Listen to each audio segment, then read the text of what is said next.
Thank you. So I'm Ulrich Sidney Kamunyi. I'm a co-founder of the Association of Future African Neurosurgeons.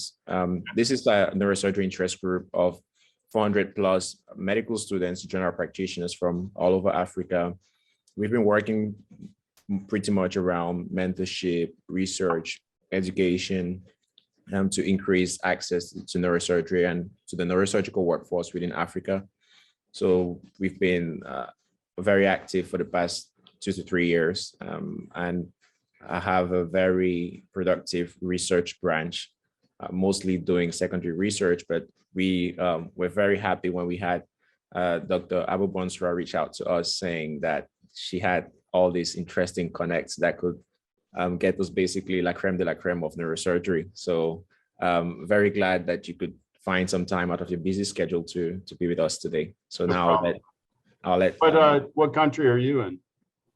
I'm currently in the US, but okay. I'm originally from Cameroon. Our members here, we have members from, I can see Nigeria, the Democratic Republic of Congo, Tanzania, Malawi, Ghana, Nigeria, Cameroon as well, Rwanda. So it's really very spread all over the place.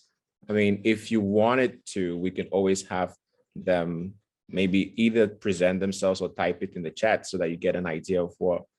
Not necessary. Just was curious about kind of the background, but thanks. Okay. I got a flavor of it. Okay. Then Nancy, you can go ahead. Yeah. All right. Thank you. Thanks again, Dr. Witham, for joining us. As you guys know, Dr. Witham is a professor of neurosurgery and orthopedics at Hopkins. He has been a fixture of the department for quite some time, helping build up the degenerative spine program, and more recently in terms of augmented reality and spine surgery, being one of those in the forefront. I think they wrote a recent paper that came out in the JNS, which was awesome. Dr. Witham also has a lab where he studies spine fusion, and he's also the associate program director for the Johns Hopkins Neurosurgery Department. I'm really excited and glad that he was able to join us and to be able to share this presentation with us. And really looking forward to his talk too. I think you should be able to share your screen, Dr. Witham. Thanks very much, Nancy. I'm going to share my screen and make sure that I'm doing it. What are you guys seeing right now? I see the radiograph. Oh, you do? The patient. Okay, good. Yeah. Okay, good. Because for some reason, it's not showing me that I'm showing that. But anyway, okay, great. So this talk, I'm going to talk about something that Nancy mentioned that I've had an experience to get involved with recently, and that is the use of augmented reality for spinal surgery. And the current application primarily is utilized for the placement of spinal instrumentation, and specifically pedicle screw instrumentation. And in this case that I'm showing here, this is a patient who had presented with scoliosis. Sorry, I don't have the pre-op images, but what I wanted to do was just kind of give you an idea. This is a fairly, I guess, specialized talk for kind of a general neurosurgery interest group. So bear with me on that. But you know, this is an example of a fairly extensive case that we did on a patient who had scoliosis. And this type of surgery requires the placement of spinal instrumentation, as you can see here, in the form of what are called pedicle screws. And so you can see here, I don't know how many are in there, probably somewhere around 20 or so, but you know, this type of fixation of the spine is sort of integral and very basic for treatment of spinal deformities and spinal degenerative disease to obtain that type of fixation with pedicle screws. Despite the fact that, you know, we do this on many cases in multiple instances, we still have patients where we don't quite get the screw in the right spot. And in some patients, the pedicle can be a very narrow window of bone, and surrounding the pedicle can be, you know, neural structures, including the spinal cord in some instances, if it's in the cervical or thoracic spine. And so there's risk of injury to those structures. And then there are also surrounding vascular structures in the spine where if these screws are not placed accurately, we run the risk of injury to important vascular structures. Additionally, if the screws aren't inside of the bone, we also do not obtain sort of the ideal type of fixation of the spine, or we're not holding on to the spine properly. And so in that instance, we may compromise the ability to obtain a bony spinal fusion, which is important in many of these types of cases. And so basically, you know, these pedicle screws are sort of the workhorse for the spinal neurosurgeon and orthopedic surgeon for spinal fixation. And so I'm going to switch over now to my discussion of augmented reality for spine neuronavigation. And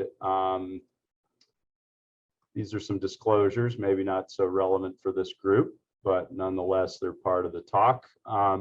So as I mentioned, pedicle screws are the main treatment for the management of mechanical instability in the spine. And this is a bit of a busy slide, but what I'd like to point out is that there are multiple different techniques to use to place these pedicle screws and to try to obtain the accurate placement of these screws. And on the left, I just have examples in the literature of different techniques that are utilized. So there's something called freehand placement, which is something that we also do commonly here at Johns Hopkins, but this technique relies on really having an understanding of the anatomical landmarks and what I would term the surface anatomy of the spine, because nobody has X-ray vision. So you're looking at the outside of the spine and you sort of understand, okay, well, here's where the pedicle should be underneath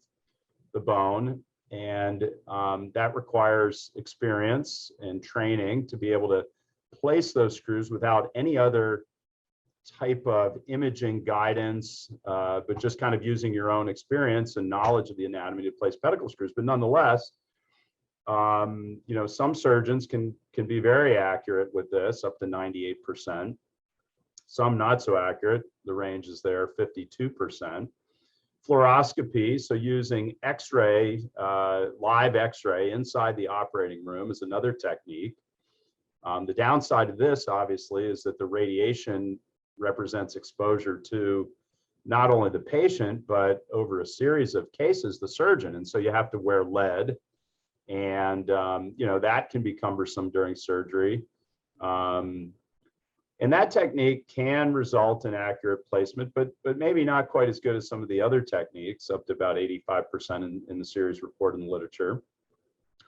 There is traditional computer-guided navigation, or CT navigation, and what this relies on is doing a CT scan inside of the operating room, and by attaching a fiducial marker to the spine and then a fiducial marker to the instrument that you're using to place the screw, a remote camera can look at those two markers, so the patient's spine and the instrument that you're using, and it can display what the CT image shows with regard to where those markers are in space relative to the spine. But this is a technique that is pretty costly because you have to buy the system. You have to have a CT scan, or in some instances, there are some complicated fluoro, 2D to 3D fluoro machines that will allow you to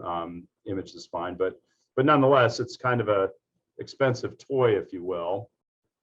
And then speaking of expensive toys, robotic navigation is another technique which requires the similar, typically intraoperative imaging, and then also the use of robotic technology.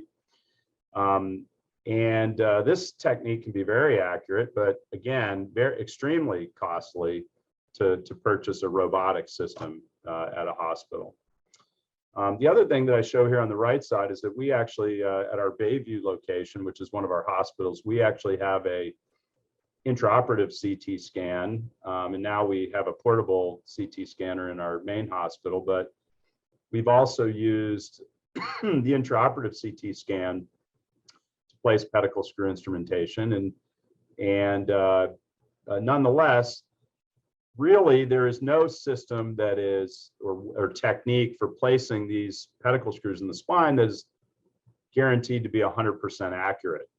And yes, there have been a couple of series for robotic navigation that have proven to be 100% accurate, but for the most part, none of these techniques provide 100% accuracy. So I mentioned, whoops, let me go back, sorry about that. I mentioned the traditional computer navigated technique, and I'm kind of displaying that here. This is a picture of a robotic arm that's used. Here is below that is the traditional standard computer navigation system where you have this, there's a tracker on this tool that the surgeon's using, and there is a tracker that is fixed to the patient. And this is actually, he's actually using a robotic arm. I'm sorry, that's not a standard. But basically, in doing this technique, you have to look away at a remote computer screen, and then there's also a camera over here that has to see both of these markers to be able to place the instrumentation. And so these techniques do minimize screw misplacement and decrease radiation exposure because you're not shooting live imaging, you're doing the CT scan prior to placing the instrumentation. And the goal is to improve procedural efficiency, but it does take time to do the scan so that the instrumentation can then be placed.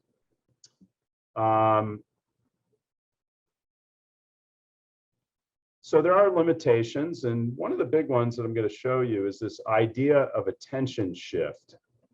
So again, here's a surgeon. He's using this computer assistance. There's a camera here looking at his tool, and then there's a patient marker. But the surgeon is operating on the patient, and in this case, he has to look away at this computer screen to see what he's actually doing with the instrumentation or where the instrumentation is going. And that shift of attention to look at that remote computer screen can negatively affect cognitive and motor tasks while you're doing the surgery. Now, a lot of people sort of develop this skill, and there's sort of a learning curve to it, but they can develop the skill to be able to do this effectively. The other problem that comes up is this camera. If somebody or something gets in the way of the camera looking at the patient marker and the tool marker, this can disrupt the flow of the surgery. There's something called entry point shift, which can occur if one of the markers gets bumped. And all of these techniques require a learning curve, and you have to replicate inline maneuvers. So in other words, typically you would drill a hole and maybe tap the hole and place a screw. So there are multiple maneuvers, and the tool has to, or whatever maneuver you're doing, has to go down that same hole every time. So augmented reality may be a solution that can help to troubleshoot some of these limitations of techniques used to place pedicle screw instrumentation. And what augmented reality is it's when you take a computer generated image and you superimpose that image on your view of the real world. So you're looking at the patient, but then we're going to put that computer generated image right in your field of view as you're looking at the patient to form a composite view. And I'll show you some examples of what that looks like with the system that I've had the opportunity to use recently. And so it's a composite view. There's a real world view, and then there's this augmented view of a computer generated image. Now, there are other examples, or there are examples of augmented reality in spinal surgery. And there are a lot of companies that are developing platforms for augmented reality, but this was one of the early ones that was utilized a couple years ago using the BrainLab system. And this is a group out of Germany And what they did was they married preoperative CT scans, preoperative MR scans and intraoperative CT scan with their microscope. So there's a tracker on the microscope, and then there's a patient tracker. So now the microscope is essentially the tool, and the camera is seeing both. And so the camera can then figure out where the microscope is or is looking relative to the patient. And so what you can see here is that this is a patient that has this tumor in yellow, and you can overlay sort of the bony anatomy, and the tumor itself can be overlaid over your view of the real world. And this can help you to navigate, to do your bony work, and then also potentially to help you resect the tumor. So that's something that has been developed through the BrainLab system. There's another group out of the Netherlands that have used a fancy fluoro machine that provides 3D reconstruction, where the camera is actually inside of the fluoro machine. And so what you're seeing on the right here is a picture, but again, this is also on the computer screen of the patient. So the camera's looking at the patient, and then it's also looking at the image that was generated of the spine from this fluoro machine. And so now you can see an overlay of the bony anatomy onto the view of the patient, and that can help you to place pedicle screws. And they've done this in cadavers and in patients. I think their original cadaver study showed about a 94% accuracy rate with this device. So that's pretty cool. This is the X-Vision, which is the device that I've had a chance to utilize. It's a head-mounted augmented reality device that is made by a company that originally was out of Israel, and it was based on fighter pilot technology. And so what this device allows you to do is it has the camera built inside of the headset. So now this is essentially your navigation machinery is now on your head. So this camera is seeing, you've done an intraoperative CT scan, and you have that CT data that then basically gets sent to this headset. And now the camera can look at the patient marker here, which is attached to the spine on the spinous process. And you can see there's a marker here on the instrument that the surgeon's using.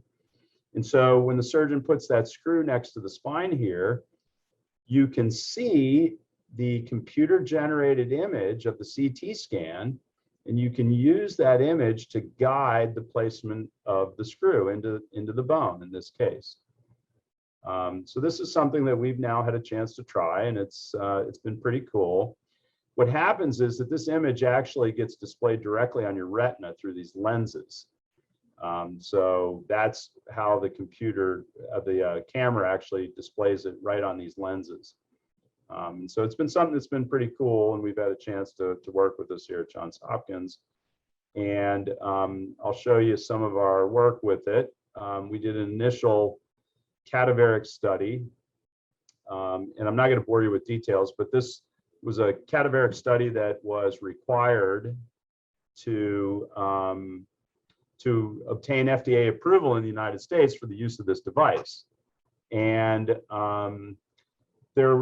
again, this is a really busy slide, and I'm not going to go through all the details, but there are basically two grading systems that we use to look at our accuracy in a computer, in a cadaver study, where multiple surgeons operated on multiple cadavers, and then we looked at the accuracy rate using something called the Gerspine-Robbins scale and also the Heery grading scale.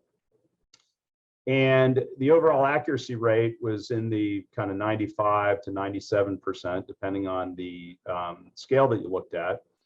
And then what we did is we compared that accuracy rate to meta-analyses of the different techniques for placing pedicle screw instrumentation in the spine. So we looked at freehand, and in the meta-analyses, the accuracy is about 89%. So it's taking all of the studies in the literature and averaging them essentially.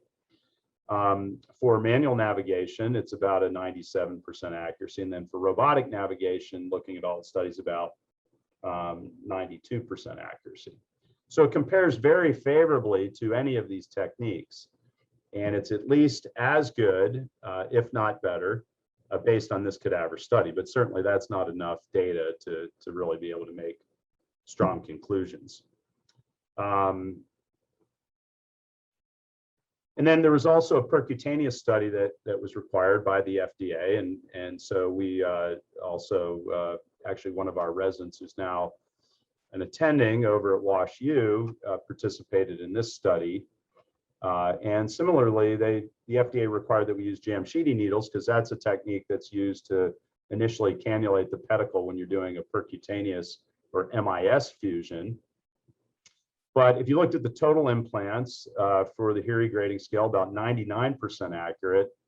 And with the Gerspine-Robbins, also about 99% accurate.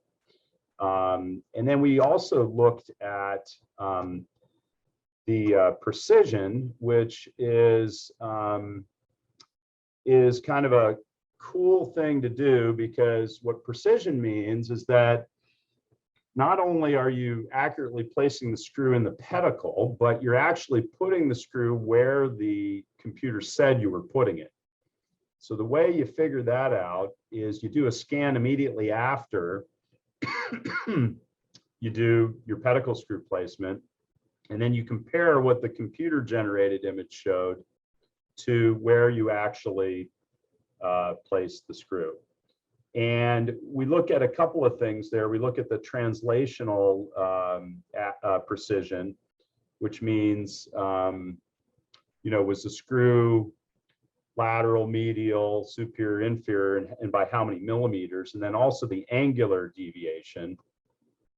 And it's also very precise. So it's about the accuracy, or the precision is about 1.9 millimeters for translational precision, and then for angular precision about 1.2 millimeters. So it turns out it's very precise as well. And I was fortunate enough to be the first person to use this device in a live patient at Johns Hopkins, and we did that in June of 2020. And subsequent to that, a number of hospitals in the United States have adopted this technology. This number is probably higher, because this is a little bit older data, but there are at least 25 hospitals. I'm venturing to guess it's probably up to 40 or 50 now, including several large academic centers. The total number of cases is also probably much higher, and we're probably approaching 60 to 70 cases here at Hopkins. This is just an example to kind of show you the steps, because I know it's a little bit confusing to understand this device if you don't really kind of see it in action. But what I do, my procedure's open, but as I showed you in the cadaveric study, you can do procedures with percutaneous placement of screws. So we open things up, and a lot of times, sometimes it's a little bit hard to see through the headset. So sometimes we'll do something called pilot holes, which we put a tiny little burr hole over the area where we think the pedicle is, and that helps us dock our instruments. But then what we do is we place this is something called the Z-Link, which is the patient marker that I talked about. It's attached to the spinous process. There is now a way to attach this marker to the iliac crest, which is nice because it's out of the way of the spine when you're doing the procedure. And then what we do is this intraoperative CT scan that now sees this device on the spine and uses that data, which then goes, like I said, to the computer headset. And then we change the Z-Link out for this patient marker that the camera on the headset will see. And then these instruments that we use are calibrated, and they have a marker on them. So the calibration means that the system knows how long it is and how wide the diameter is. And so now, as we're looking through the headset, as long as we're seeing this marker and the patient marker, the tool marker and the patient marker, we will now then see this image here. And this was an image, I think, from our first case on the left here. And so this is what you see. You can see the CT scan as you're putting the instrument down here on the outside of the pedicle. So here's the pedicle here going into the vertebral body. So you get what's called an axial image, and then also a sagittal view at the same time. And you can directly place your instrument right down through that pedicle and track it on both images to assure that it's going into the right place and inside of the bone. We've also had a great opportunity to allow the residents to train on this technology. And you can do this with essentially, this is sort of a sawbones model or a mock-up spine model. We actually put it right into our CT scanner in the operating room, and then the residents can practice before they do it in patients to test out their technique and ability to use it. And this was our first case that we published in operative neurosurgery. So it was the first ever case using augmented reality with a head-mounted display in a patient for spine surgery. And this was a 78-year-old female who presented with lumbar degenerative disease. Essentially, she had neurogenic claudication and mechanical back pain, implying some instability. She failed non-surgical treatment. She had spondylolisthesis, or the slippage of L4 over L5, and there was stenosis in that location. So this implied instability, and hence the reason for doing the fusion. And then she also had stenosis at both levels, L4-5 and L5-S1. So I performed an L4-5 and L5-S1 decompression and fusion with instrumentation. And I used the augmented reality guidance to place the screws. And again, this is a picture of intraoperatively where I'm being assisted by my former partner, Dr. Shuba. And these were some views through the headset that day, showing the how we were placing the instrumentation.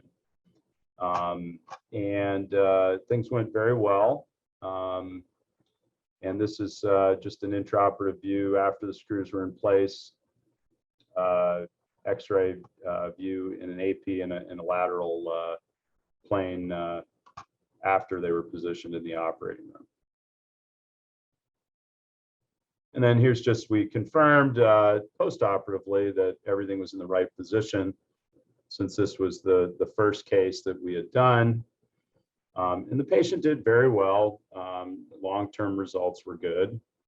And so that was an encouraging, first case to expand our work with this technology in our series. And the other thing that we did on this, in addition to publishing the case, we also looked at all 6 screws were accurately placed. We also calculated the precision. So the linear deviation was about 2 millimeters and the angular was about 2.4. So it was pretty close to the cadaveric study in terms of how precise we were in placing those screws where the computer said we were putting them. This was another interesting case that we used to help us resect a tumor. This case was done primarily by my previous partner, Dr. Shuba, and it was a patient who came in with an L1 chordoma. And this is a tumor that we often like to try to resect in an en bloc fashion, meaning try to remove it in one piece. And a lot of times that requires cutting the spine or doing what are called osteotomies, but at the same time trying to stay out of the tumor so that the vertebral segment can be delivered in one piece, essentially. And so this was the preoperative MRI scan involving the L1 vertebral body. And the idea is you have to sort of disconnect the front of the spine, so the vertebral body where the tumor is located, from the back of the spine. And so the way that's done often is you cut the pedicles on each side. And so on this side, you have to be careful on the left because you don't want to disrupt the tumor. So you have to make sure you make that cut just outside the tumor. And then that allows you to disconnect what's called the posterior part of the spine or posterior elements of the spine. And then you can actually swing that, after you disconnect that area, you can swing the L1 vertebral body laterally around the thecal sac and distal part of the spinal cord in this case, after you've cut the discs as well, and deliver that vertebral segment in one piece or on block. And so we also published this case, and what you can see here is, so Dr. Molina was one of our residents at the time, and Dr. Shuba, and what they're doing is they're using the headset and the navigation to actually place this instrument here and cut the pedicle where they want to cut it, as I said, to disconnect the posterior elements from the front part of the spine. And then that allowed them to swing this piece all in one piece with the tumor inside of it, the L1 vertebral body shown over here in figure D. And so that was kind of a cool way to utilize this technology as well. And then you can see we also used it to place the pedicle screws. You can see, the pedicle screws are all in the perfect position, and the bone is gone there at L1. They've reconstructed that with a cage in the front, and then reinforced it obviously with the instrumentation, and then the bone graft in the back of the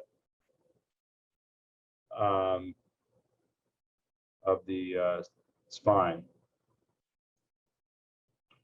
And this patient did very well also.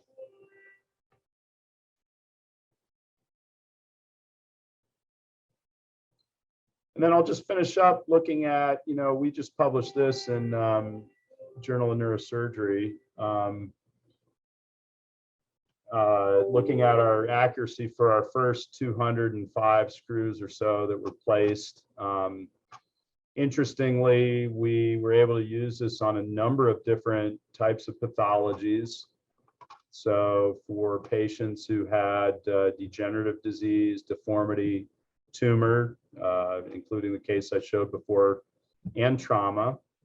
I did utilize this technique for one trauma case that I did percutaneously, and I suspect that the percutaneous utilization will probably expand for me.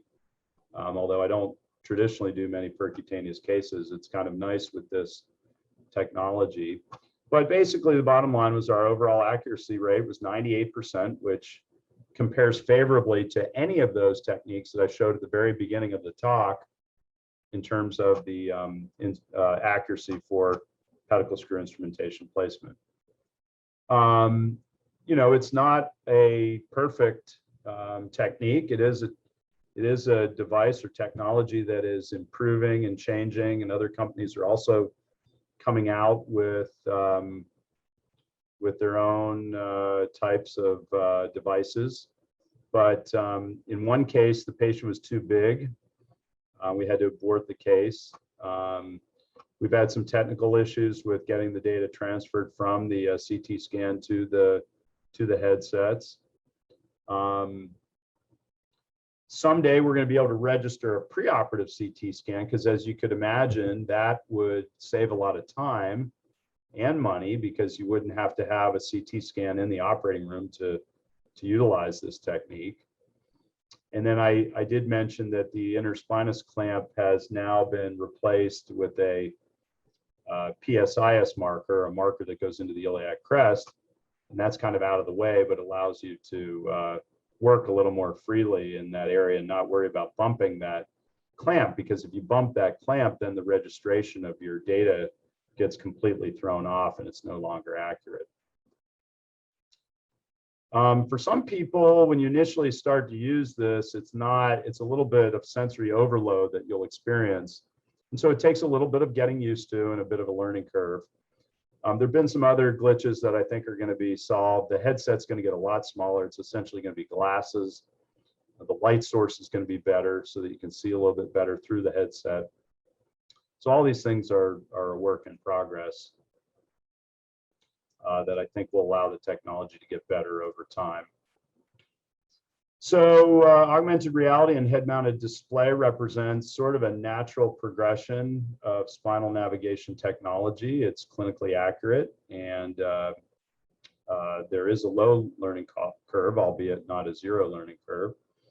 Certainly there are improvements that can be made, and there are also going to be future implementations of this technology that will expand our use of it.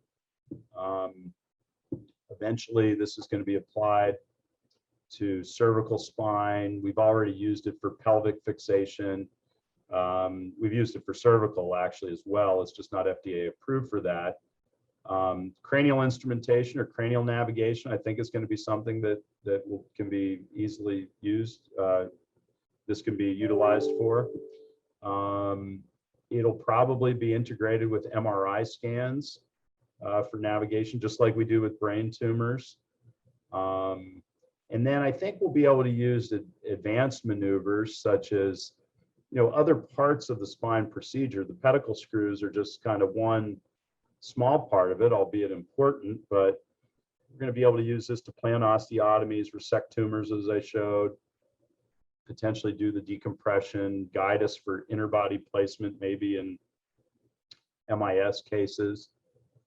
So I think it's something that's going to expand and be even more useful than it already can be now. So thanks for allowing me to show this to you. And this slide's just to point out that, this takes a team of people to do, including great partners that I have, residents, fellows, and then partnering with industry and the company that developed the technology. So happy to, I'm going to stop sharing my screen. Happy to take any questions that you may have. Maybe there's some in the chat. I don't know. Okay. Yeah, I did see some in the chat. Let's see. So I can take them for you if you want. I can see them pretty easily. It says here, extraordinary presentation. It's just amazing. Thank you, Professor. What is the power source of this tool? Yeah, so the power source is a battery. That's a great question. Maybe I can go back. Let me go back to the presentation real quick because I might be able to show the battery actually, let's see. The battery actually goes in your pocket, believe it or not. So there is a wire. Let's see if we can find a picture of it. There's a wire. Well, it's not on this one. Well, this is actually there's a wire that attaches right here to the back of the headset. And that wire goes into a battery that you can actually place in your pocket. But let me see if I can. You might have a picture where you can see it. Here. Yeah, so you can see it here on the right. I'm wearing the headset here, and then this little wire comes down here, cord, if you will. It's going down underneath my gown, and then the battery's sitting in my back pocket. So that's a great question. Let me go back to the second part of that question. For the sterilization, are there any constraints or differences? No, but you do have to. I don't think so. That was up to the company to figure out how to sterilize those or make those markers compatible so that they could be sterilized and not obviously lose their efficacy or ability to function. Can we apply this technology in cranial surgery in cases of tumor? Yep, I think that's going to be something that could happen for sure in terms of expanding the opportunities for usage. patient selection. Yeah, well, so yeah, as I mentioned in the talk, some of the patients that, you know, in the United States, we probably have more patients are probably a little bit more overweight than in other areas of the world. And so we have had a couple of patients where their size sort of limited the ability to use it, but they've actually come up with a couple of ways to work around that. So that's probably going to be less common in the future. In addition to the accuracy of this, okay. Is there any other impact on post-operative patient outcomes compared to other operative modalities? Well, I think sort of what you're getting at there is, so for any of these technologies to be proven to be better than, I guess, one over the other, the real measurement of outcome is sort of, did you have to take the patient back for another operation to revise the instrumentation? And so typically that occurs with any of those techniques that I showed you. There are often cases, you know, not a lot, but sometimes there are cases where you have to take a patient back to surgery and revise the instrumentation. And we haven't had to do that yet, but you know, I'm sure it's happened with this technology, and so you know, that requires more research and study to actually track the data and show that it actually prevents return to the operating room for revision of the instrumentation.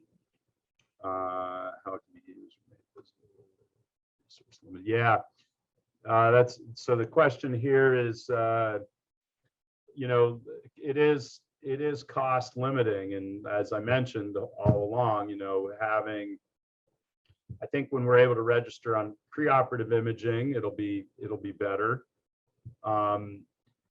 The one thing I will say, at least in the United States, is that the cost is a lot less than buying a robotic system. But nonetheless, it's, you know, there are a lot of hospitals that, you know, will not buy this technology if it's not sort of assured that they're going to be utilizing it frequently enough, or that it's going to make a difference in terms of outcomes. So cost is a major issue. Side effects on the neurosurgeon. Yeah, the question here is, are there any side effects on the neurosurgeons using these technologies? Well, we're not directly exposed to radiation, so that's a good thing. But one of the side effects that that is involved is wearing the headset. So there's a weight to the headset, and you know, we don't wear the headset for the entirety of the case. We just wear it during the instrumentation placement part of the case. So it is a little bit heavier than you might for, let's say, just a regular headlight that you might wear during surgery. So for people that have, you know, neck issues, wearing this headset could be something that's not very appealing. However, as I mentioned, the company has developed a much lighter, they're developing essentially glasses. So it's going to be much lighter glasses that will be utilized instead of the headset. Yeah, so here's a question. What is the fate of the patients that do not fit into the capacity of the technology? Yeah, we have other methods, and so we've had a couple of cases. Like I said, there've been a couple of cases now where we had to abort the surgery in the middle of it, and then we had to rely on other techniques to place the instrumentation, and we're able to do that safely in most instances. As I said, it's always good to, it's better when you have multiple tools in your toolbox that you can rely on rather than just one technology. And so, you know, our residents and many of our faculty are very experienced at placing these screws with a freehand technique, which really requires you to understand the anatomy. And so, you know, there've been cases where I couldn't use the augmented reality, and we had to go with our fallback, which was a freehand pedicle screw placement. And you know, usually it works out works out well.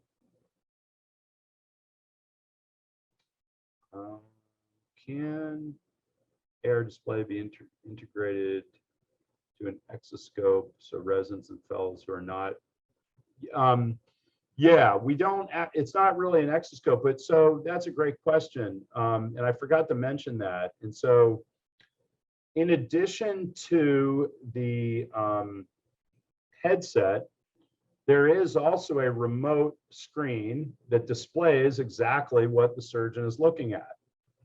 So there's a monitor where anybody observing the case can see what the surgeon is doing, because those two pictures, the axial CT and the sagittal CT, are displayed on a little screen that it's on like an IV pole actually in the operating room, and so you can watch it. And in fact, I kind of joke around now, and Nancy might have heard me talk about this. You know, I call myself the coach now, because a lot of times I'm not actually scrubbed in when the residents are placing the screws, because I can watch what they're doing on that computer screen. And so it's sort of like, you know, I'm coaching a soccer match or football match. I'm sitting on the sideline and I'm watching and just kind of telling them giving them tips on what to do. And that's been, you know, I think really cool for training. And it's also something that's kind of made my life a little bit easier. So that was the last question I saw in the chat room.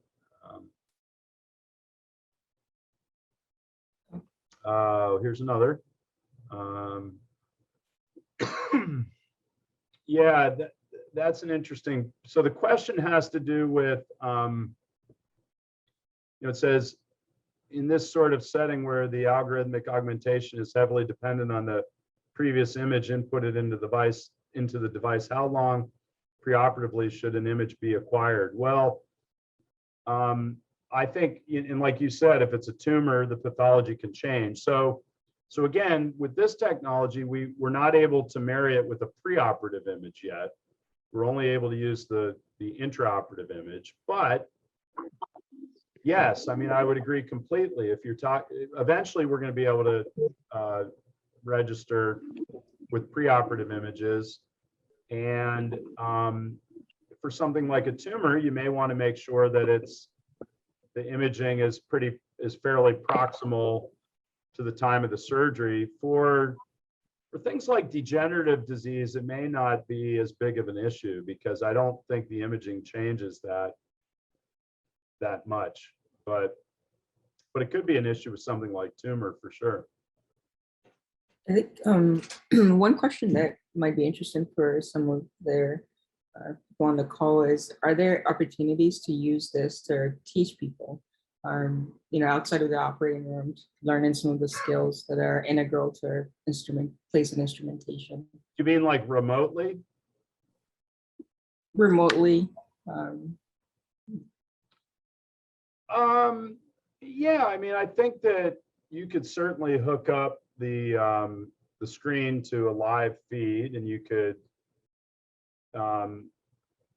you know, have a view of what the surgeons are doing, and then have a camera locked on the console and what is seen on the CT scan. I'm just trying to kind of think about how valuable that would be in terms of teaching. Hard to know for sure. You know, I think I think we probably are going to a world that's going to rely on this technology, but, you know, as was mentioned, it's always helpful to be able to place these screws without technology. So when you do have a pitfall and the technology fails, you're not totally stuck. But yeah, I mean, I think there could be learning opportunities available remotely, potentially, with this. Oh, I think all the questions were addressed. Really, this is really very exciting for us. Our research shows that there is a lot of freehand. The primary navigation modality in Africa is freehand mostly, and unfortunately, costs are prohibitive. So there's limited or no access to CT scans and neuronavigation. And so it's really interesting. Hopefully, if this technology can be more compact, like we have our smartphones today with some of the social media, if it could be as compact as that and cheaper, it would be really interesting, especially in the African setting. Yeah, and I think that, you know, hopefully it's going to be a little bit like other technologies where, you know, when as things get better and better, the cost sort of comes down, and maybe, you know, the earlier generation models would then be a lot cheaper and maybe available in countries that are, you know, that don't have the same resources. You know, maybe that'll be an option, but I guess you're right. I mean, this is kind of this technology right now is a real luxury. And I will tell you, I mean, you know, Johns Hopkins Hospital is a massive hospital and health system, and we had to fight to get them to buy it. And yeah, so it was, even though even after we did not own the headsets when we did the first couple of cases, it was done on a trial basis, and it wasn't until later on that we were able to persuade the hospital to buy the technology, and even then it was a real battle. So yeah, I mean, you know, so again, even I would say even in the US right now, this is a real luxury to be able to use something like this. Yeah. This was definitely valuable as well, because we have a team that's working on an application for using augmented reality for surgical education, because unfortunately cadaveric dissections are very limited in Africa. So the idea was hopefully to get something where you can have residents or medical students interact with the anatomy, but still from like superficially. I think we have maybe 3 or 4 people working on that on the call right now. So this has been very, very informative for them. Yeah, and I just wanted to add, besides thanking Dr. Witham so much for this presentation, is a lot of these technology is showing us the way that education can be than what it is right now. And especially when you don't have the luxury of being at a place like Johns Hopkins and, you know, taking some of these things for granted, you would be able to learn similar things, not, you know, obviously as much hands-on as you would like, but at least be able to build that foundational knowledge going forward. Well, we should thank you once again for taking the time to walk us through what all this surgical innovation. This is definitely whet the appetite for the others. I'll be sharing Dr. Witham's publications just so that we can all go through that. If you have questions, obviously we can put you in touch with him so that you can ask about anything you weren't able to ask today. Once again, thank you.